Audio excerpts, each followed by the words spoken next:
a lot of Jews think they can opt out of being Jewish. Suddenly they think they can opt out of being Jewish. They can opt out of anti-Semitism. They can opt out of anti-Zionism. But as I always like to say, when it comes down to it, the Hamas folks don't think you can opt out of it. They're just gonna look.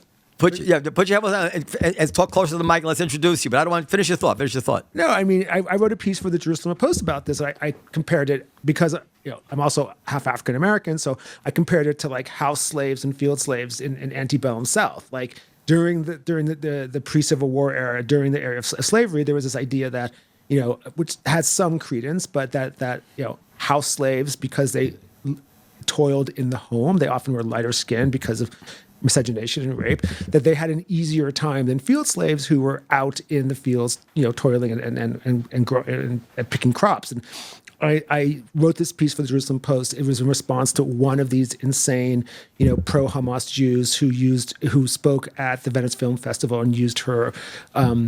I think Sarah Freeland was her name, and she used her award speech to basically, take down Israel.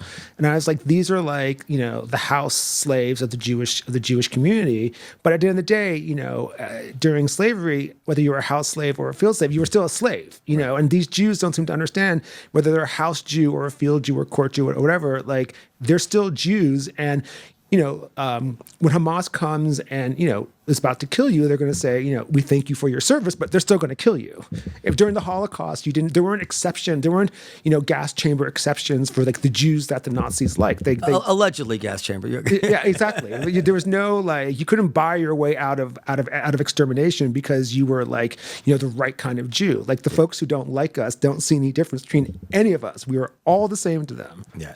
You introduce that was David Kaufman. He joins us.